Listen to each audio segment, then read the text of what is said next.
ఏం శివయ్య? అదేంటి పట్టపగల్లో చందమామ గురించి పాడుతున్నావు? అడుగో వచ్చాడుగా. ఎక్కడా? ఏడి? నువ్వే. ఏ కాదా? గుండ్రటి మొహం, చక్రాల్లాంటి కళ్ళు, ఎన్నెలల్లే నవ్వు. అయితే పాడుకో. ఏ శివయ్య, కాస్తిటొచ్చి ఈ ప్రద్దెళ్ళు అందడం లేదు. వీపు అందకుండా ఎందుకు పెట్టుకున్నావు? మీ ఆడాళ్ళతో ఎప్పుడు. అవును, వెంకటస్వామి తాళ్ళిబొట్టు తీసుకురాగానే నీకు పెళ్లి అయిపోతుంది అన్నమాట. ఎట్టా అవుద్దయ్యా, నాకంటే పెద్దాడివి, నీకే కంది. నన్ను చేసుకోనందిగా, ఇంకెట్టా అవుతుంది? ఎవరంది? మా మావయ్య కూతురు చిట్టి. బంగారు కొండవి, నిన్న అంది. ఎందుకంది? మా నాయనమేమో శివయ్యని నీ మొగుడు చిట్టి అంది. చిట్టేమో నేను నీ పెళ్ళానా బావా అని నన్ను అడిగింది. నాకేం తెలుసు, నానమ్మ అడుగు అన్నాను. అన్నిటికీ నానమ్మ అనేవాడికి పెళ్ళందుకు అని చెప్పి నా తల మీద మొట్టకాయ వేసి వెళ్ళి పోసి పిచ్చి మొద్దా, మంచి పని చేసిందిలే. ఇదిగో ఓ మంచి లగ్గం చూసాయి, మన ఇద్దరం మనవాడేద్దాం. ఏంటి శివయ్య, వింటున్నావా? లేదు, బొందు కంటుకుంటున్నావు.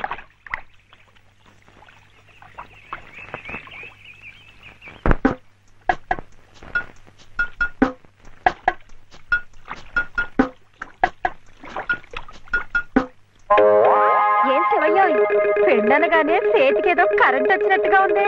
అంటే కర్మ, మను అయితే మన ప్రేమ పట్టపగ్గాలు ఉండవు. ఊరి సచ్చినోడా నువ్వా?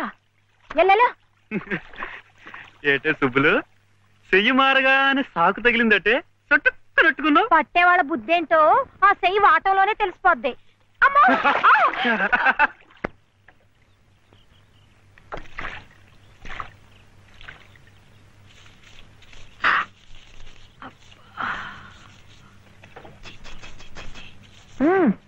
పొద్దున్నే ఏ మొహం పడితే ఆ మొహం చూడకు. అత్తయ్య ఏదో ఉండనా? లోపలికి వెళ్ళు. భగవంతుడా, పొద్దున్నే నీకెందుకులే మా పళ్ళు, అవి అక్కడ పడేసి లోపలికి వెళ్ళు. పర్వాలేదు లేదునా, ఇందులో తప్పే ఉంది. తప్పే ఉంది అని నిలదీసి అడిగితే నేనేం చెప్పను? నిన్న పొద్దున్నే నీ మొహం చూశాక ఆ పక్కింటి ఆయన కాలు జారి పడ్డాడట. వాళ్ళ ఆవిడ ఒకటే తిట్టిపోసింది. పొద్దునే లేచి ఎవరైనా కాస్త మంచి మొహం చూడాలనుకుంటారు పాపం. ఏమే నీళ్ళు, నువ్వు వెళ్ళి కాస్త కాఫీ పని చూడమ్మా. వెళ్ళు.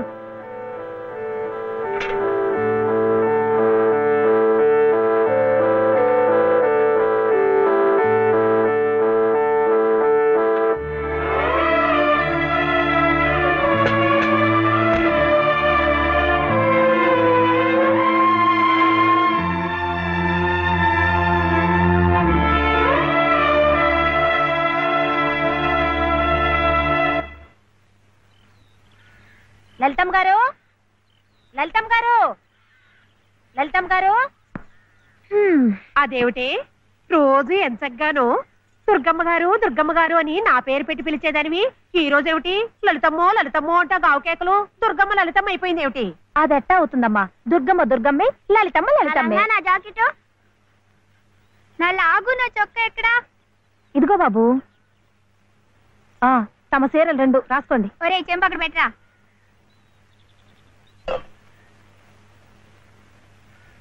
రా బాబు. ఇదిగో మీ అమ్మగారివి 6 చీరలు. ఇదిగో ఉన్నాయి.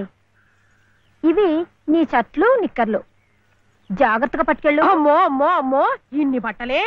మొగుడుతో కాపురం చేసే నేనే ఒంటి మీద బట్ట రాతి మీద బట్టతో అఘోరిస్తున్నాను. మొగుడు లేని ఇవిడి గారికి అమ్మా రేవు 6 చీరలే. ఇట్ట ఈ స్త్రీలకి ముస్త్రీలకి ఆయన గారి సంపాదన అంతా తగలేస్తే నేను నా బిడ్డలు అడుక్కు తినాల్సిందే. చిచ్చి మీ బట్టలే అనుకున్నాను.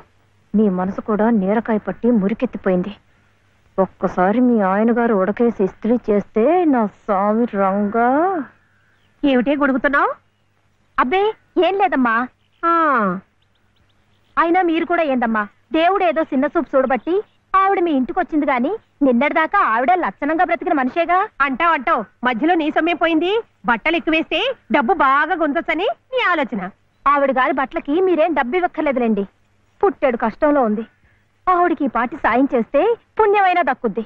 ఆహా, అంత పుణ్యం కావాలంటే నీ కొంపకి తీసుకెళ్లి నెత్తిన పెట్టుకు పూజించు ఈ సంతని. ఆవిడ రావాలే గాని ఆ మాత్రం అన్నం పెట్టలేకపో. మా కొంపలు ఇరుక్కు కావచ్చు కానీ మా మనసులు ఇరుక్కావు. మనసులు గుండెలు కోసి పెడితే సంతోషపడే ఘటాలు కావు. ముప్పుద్దులా మేపినా మనుషుల్ని పీక్కు తినే రకాలివి. అమ్మా అమ్మ అన్నం పెట్టవా? వచ్చి భుంచొద్దు గాని పద, బడికి టైం అవుతుంది. ఏమ్మా, పిల్లాడికి అన్నం పెట్టకుండానే స్కూల్కి పంపుతున్నావు? మాటంటేనే మూతి విరుపులైతే చాలా కష్టం. ఈ పూటైతే మానిపించావు, మధ్యాహ్నం తప్పుతుందా, సాయంకాలం తప్పుతుందా, రాత్రికి తప్పుతుందా? ఈ ఒక్క పూట ఆదా చేస్తే మాకేం మిగిలేదు లేదు. శుభ్రంగా కూర్చోపెట్టి వెళ్ళవయ్యా, వెళ్ళు. అది కాదు వదినా, నిన్న పొద్దున అన్నం తిని కక్కుకున్నాడు, అందుకని. పడ్డలేదంటే ఇడ్లీలు బొడ్లీలు చేస్తాననుకుంటున్నావేమో. 3 రోజులు అన్నమైనా కుండలో వేస్తే ఎగబడి తింటారు నా బిడ్డలు. వేడు అలవాటు చేసుకుంటాడులే వదినా.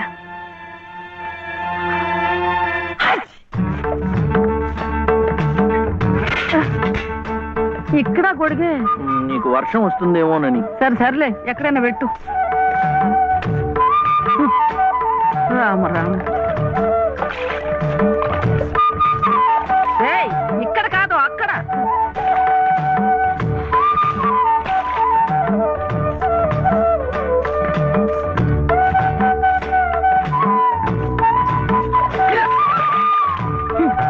రామచంద్ర,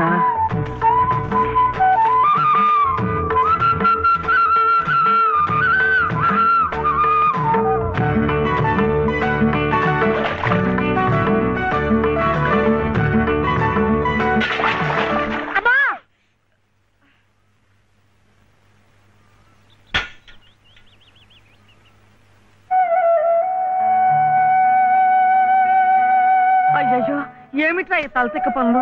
చూడలేదు. సర్లే, బిడ్డ పూర్తిగా తడిసిపోయాడు, ఏమనుకోకమ్మా. పర్వాలేదు. చాలే. అయితే రేపటి నుంచి నీళ్లు కూడా పోయాను. ఒరే, ఇదంతా నా కోసం అట్రా, నీ కోసం కాదు. ఏది చేసినా భక్తితో చెయ్యాలయ్యా. అయితే ప్రసాదానికి వెళ్ళినా వెళ్ళు. ఓం రాజాతిరాజాయ ప్రసహ్య సాహినే నమో వయం వై శ్రవణాయ కుర్మహే సమే కామాం కామకామాయ మహ్యం కామేశ్వరో వై శ్రవణో దదాతు. ఇంకా నైవేద్యం కాలేదురా. శ్రవణో దదాతు.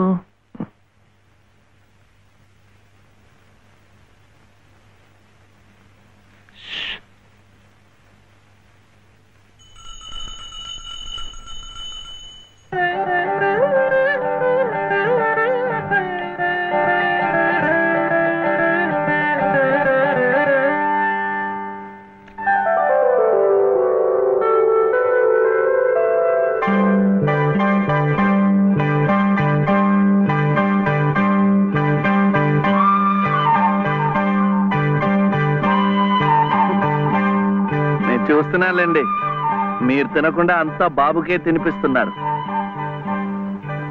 తీసుకోండి. నాకు లేదనా? నేను మళ్ళా అడిగితే ఇస్తారు. ఈ గుడి మాకు బాగా తెలుసు. నేను మా నానమ్మ రోజు వచ్చి ఇదంతా కడిగి ముగ్గులేస్తాంగా.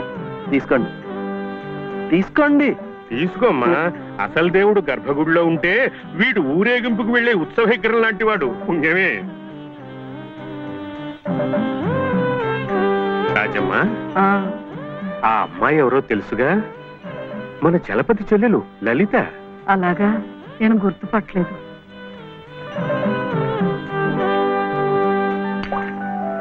నిన్ను గుర్తుపట్టలేకపోయానమ్మా, ఏమనుకోకు. ఏమిటో మనిషికొక చింత పెడతాడా దేవుడు. గంగిగోవు లాంటి మీ అన్నయ్యకి ఆ మహాతల్లి మీ వదిన ఎలా దొరికిందో. వస్తానండి. పదమ్మా. చూడమ్మా, ఇంత చిన్నతనంలోనే నీకొచ్చిన కష్టం సామాన్యమైంది ఏం కాదు. ఇలాంటప్పుడే మనసు చిక్కబట్టుకోవాలి. నేను ఎన్ని ఎదురు దెబ్బలు తిన్నానంటావు? కళ్ళ ముందే కాపురం చేస్తున్న కూతురు పోయింది, కొడుకు కోడలు పోయారు. చిన్నతనంలో జరిగిన ప్రమాదంలో మెదడికి దెబ్బ తగిలి నా మనవడు ఇలా అయిపోయాడు. ఇవన్నీ తట్టుకుంటూ మందులు మాకులు తింటూ ఇంకా బ్రతికుండాలనుకుంటున్నానంటే ఎందుకంటావు? నా మీద ఆధారపడ్డ వాడి కోసం, నా మనవడి కోసం. భగవంతుడా, వాడి బుద్ధి పెంచకపోతే పోయే, ఏ కల్మషం ఎరగని ఆ పసితనాన్ని అలాగే ఉంచు. చెప్పింది చేసే పట్టుదల, దీక్ష అవైనా ఇచ్చావు, అంతే చాలు అని రోజుకొక్కసారి ఆ దేవుడికి గుర్తు చేయటానికి ఈ కట్టిని ఇలా ఉంచాను. అమ్మా ఊరికెళ్ళొద్దు. చాదస్తం అనుకోకపోతే ఒక్క మాట చెప్తాను తల్లి. నువ్వు కూడా ఒక మంచి రోజు చూసుకుని ఈ గుడి ప్రాంగణం తుడిచో, మెట్లు కడిగో, ఇంత సేవ చేసుకో. అంత మాత్రాన బాధలు తీరిపోతాయని కాదమ్మా. ఆ భగవంతుడి అనుగ్రహం ఉంటే ఈ కష్టాల సముద్రంలో పడి కొట్టుకుపోకుండా కనీసం మోకాటి లోతునైనా సాగిపోగలమని. ఆ లలితమ్మ ప్రసాదాలు పెట్టి పిల్లాడిని స్కూలుకు పంపుతోందంటే ఆ వదిలి గారు ఎంత అమానుషంగా ప్రవర్తిస్తుందో ఆలోచించు. అగో, నీ ఇష్టం వచ్చినప్పుడు అలా రావడానికి పోవడానికి ఇది ఏమన్నా ఇదనుకున్నావా? టీ గుంజీలు ఏదో పొరపాటు అయిపోయింది. రేపటి నుంచి వాడి టైంకి వచ్చేస్తా. రేపటి సంగతి రేపు చూద్దామమ్మా. ఈ క్లాస్ అయ్యేదాకా గుంజీలు వేద్దావా అని. అప్పుడు కానీ రాంగ్ కుదరదు. ఒరే ఏమిట్రా ఇది? మీరు క్లాస్ అయ్యేదాకా తీగుంజలు తీయండి. వాడికి నాకు సామ్యం ఏమిట్రా? వాడు తప్పు చేశాడు, తీయొద్దు. మీరు తప్పు చేశారు. నేనేం చేశాను? వాడు ఎందుకు ఆలస్యంగా వచ్చాడో తెలుసుకోకుండా తీగుంజలు తీయమనడం తప్పు కదా. రే, ఎందుకు ఆలస్యమైంది? నువ్వు తీయొద్దు. ఏమ్మా, ఎందుకు ఆలస్యమైంది? వాళ్ళ వదిన బాగా చూసుకోపోతే గుడికి నిజమే కదా, గుడికి తీసుకెళ్లి ప్రసాదం పెట్టి తీసుకొస్తోంది పాపం. అన్ని మెట్లు ఎక్కి దిగాలంటే ఆలస్యం అవుదా? అవుతుంది. ఆ సంగతి చెప్పొచ్చు కదమ్మా. అంతే, ఆపు ఆపు. మాస్టారు, రేపటి నుంచి గుడిలో ప్రసాదం అయిన తర్వాత వీడు వస్తుండగా చూసి బెల్లు కొట్టండి. అట్టాగే లేరా, వెళ్ళు వెళ్ళు. నీ పేరేమిట్రా? బాలసుబ్రహ్మణ్యం. బాలసుబ్రహ్మణ్యం.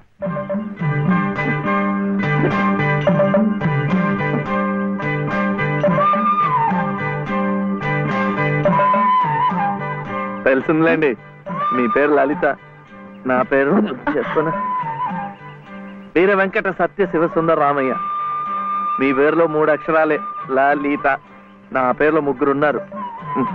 వీర వెంకట సత్య అన్నవరం స్వామి, శివ నేను, సుందరరామయ్య మా తాతయ్య. మరి మీ పేరులో ఎవరున్నారు? ప్రస్తుతానికి నేను, మా బాబే.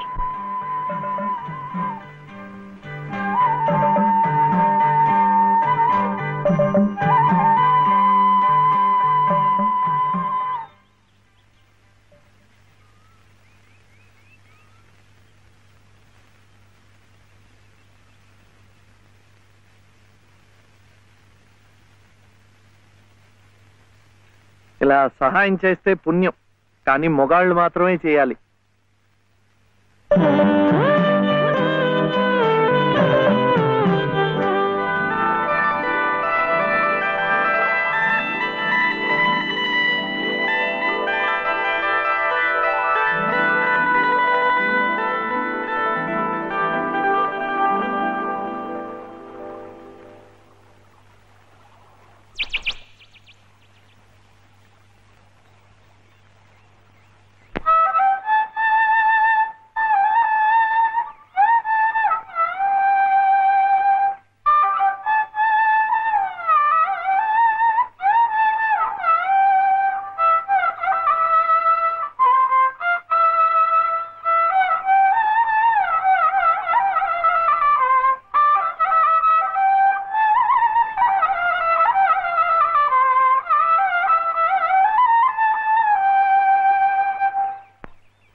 ఇది మా నానమ్మ పాడేది.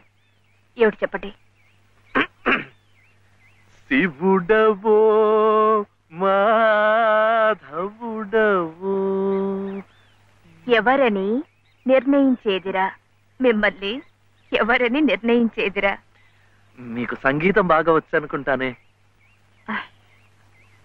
మీకు తెలిసిన చోట 2-3 సంగీతం పాఠాలు ఇప్పించకూడదు.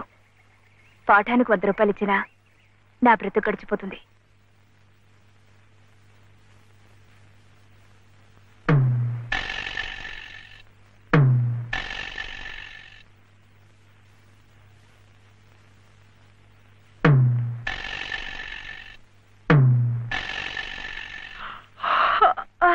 ఏమిటే ఏమిటి అప్పుడే ఆవలింతలు? పెళ్లినాడు హోమం చుట్టూ తిరుగుతుంటే పురోహితుడు చెప్పాడు కాబట్టి తిరుగుతున్నారు అనుకున్నాను. తెల్లవారులు మంచం చుట్టూ కూడా అలాగే తిరుగుతారని నాకేం తెలుసు.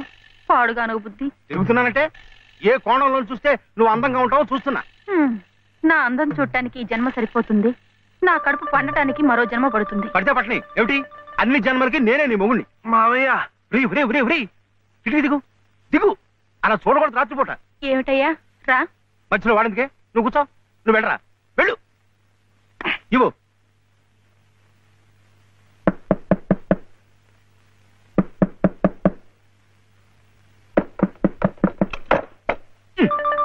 ఏమిట్రా ఏమిటి నీ గొడవ? అర్జెంటుగా నాకు 100 కావాలి. 100 లేదు కింద లేదు నీ పొంద. పోయి పడుకో. ఇస్తే గాని నేను ఎళ్లను, పడుకోను. చేతులు విరక్కొడతాను. అర్ధరాత్రి లేదు అపరాత్రి లేదు.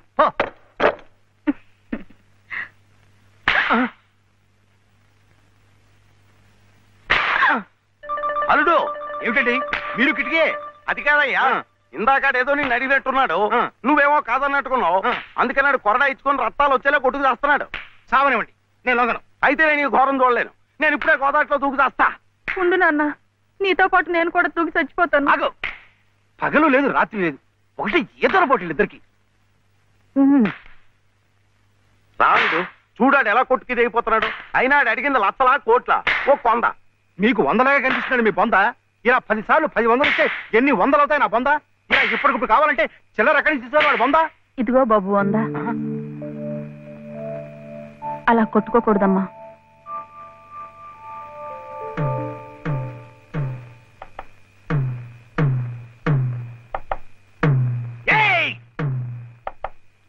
ఉత్తు తరుపులే, ఆడేం చెయ్యడు పాపం. కానివరే, ఇంత గొడవ చేసి 100 రూపాయలు ఇచ్చుకున్నావు కదా, దేనికి?